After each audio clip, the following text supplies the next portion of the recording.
ఇంట్లో పిల్లలు కేక్ అడిగినప్పుడు ఒక్కసారి గిట్లా పాలు వేసి మలాయ్ కేక్ చేయండి. ఇక పిల్లలు మళ్ళా బయట కేక్ అడగనే అడగరు. గంత మంచిగుంటది, సాఫ్ట్‌గుంటది, తింటాంటే తినబుద్ధి అయితది. అంత టేస్టీగా ఉంటది మలాయ్ కేక్. అయితే ఈ రెసిపీలోకి పోవాలంటే ఫస్ట్ మనము ఎవరైనా కొత్తగా చూస్తారా నా ఛానల్ లైక్ చేయండి, సబ్స్క్రైబ్ చేసుకోండి. ఫస్ట్ మన రెసిపీలోకి పోదాం. ఫస్ట్ ఒక ఖాళీ బౌల్ తీసుకున్నా. అందులో హాఫ్ కప్పు షుగర్ వేసుకున్నా. హాఫ్ కప్పు పెరుగేసుకున్నా. పెరుగు పుల్లటిదైతే మంచిగుండది. కొంచెం స్వీట్ ఉండాలి. ఈ 2 ఏసుకొని మంచిగా కలుపుకోవాలి. ఇవి ఎట్లా కలవాలంటే ఇవి లిక్విడ్ కావాలి. అంటే చక్కెర ఉంది కదా! చక్కెర పౌడర్ ఏసుకుంటే ఏసుకోండి. నేను ఇక్కడ చక్కెర ఏసుకున్నా.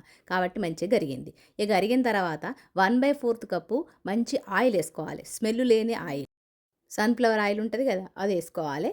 ఏసుకొని మంచిగా కలుపుకోవాలి. ఈ 3 ఇంగ్రీడియెంట్స్ మంచిగా కలుపుకోవాలి. కలుపుకున్న తర్వాత మనకైతే ఇక్కడ 1 కప్పు మైదా తీసుకుంటాను. మైదా ప్లేస్‌లో మీరు గోధుమ పిండి కూడా తీసుకోవచ్చు. ఇక్కడ కేక్ అంటే మైదా పిండి అయితేనే మంచిగుంటది. కాబట్టి నేను మైదా పిండి ఏసుకుంటాను.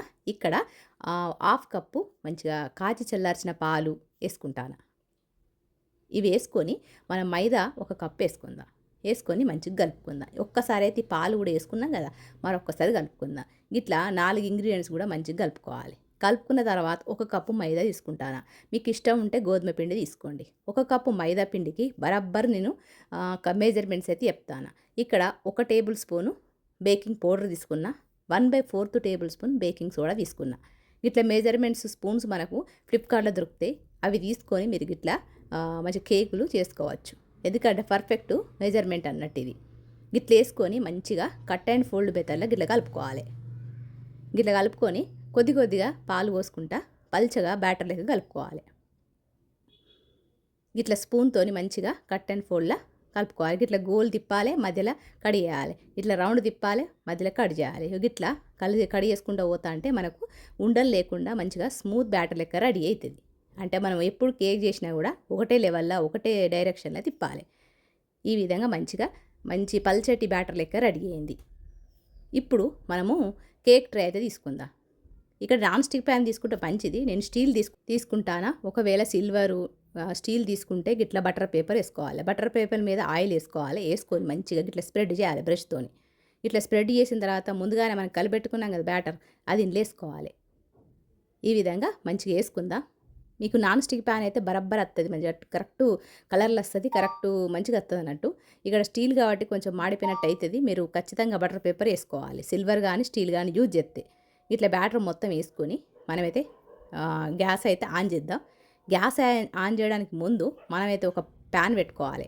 ఏదైనా పాతది ప్యాన్ ఉంటది కదా! దోశది గానీ, రోటీలది గానీ ప్యాన్ ఉంటది కదా! గదైతే పెట్టుకోవాలి ఫస్టు.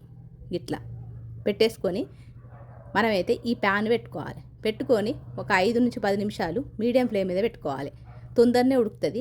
నేను తొందరనే ఉడుకుతదని చూడకుండా ఫోన్‌లో బిజీగా మాట్లాడుకుంటా, ఎడిటింగ్ చేసుకుంటా కొంచెం మాడిపోయినట్టు అయితే అయింది. మీరైతే గట్ల చేయొద్దు. గిట్లా మూత పెట్టుకొని మంచిగా 5-10 నిమిషాలు మీడియం ఫ్లేమ్ మీద గిట్లా ఉడకబెట్టుకోవాలి. ఇదైతే మంచిగా చల్లారింది. కేక్ పర్ఫెక్ట్ కూడా ఉడికింది. ఇప్పుడు మనము ఒక ప్లేట్ తీసుకొని గిట్లా టర్న్ చేసుకోవాలి.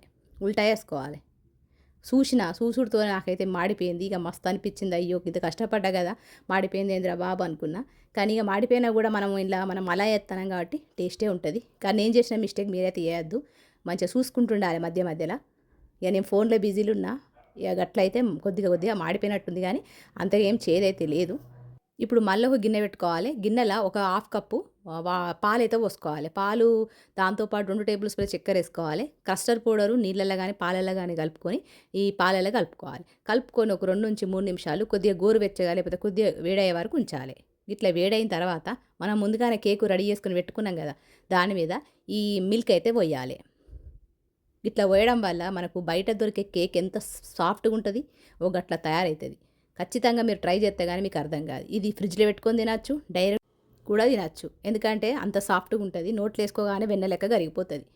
ఇవన్నీ మంచిగా పాలు పోసిన తర్వాత మనకి ఇదంతా పీల్చుకొని మనకు మెత్తగా స్పాంజిలాగా ఉండే కేక్ అయితే రెడీ అయితది. Malay cake. ఖచ్చితంగా మీరు ట్రై చేస్తారను మీదైతే గార్నిష్ కోసం నేనైతే పిస్తా పప్పులైతే ఏసుకుంటాను. అంటే పిస్తాను మంచిగా చిన్న చేసుకొని దీని మీద అయితే ఏసుకొని మంచిగా ఒక పీస్ అయితే కడిగేసుకొని చూత్తా. పిల్లలైతే స్కూలుకి పోయిర్రు. ఇప్పుడు పీస్ అయితే కడిగేద్దాం అని చెప్పి కడిగేత్తాను.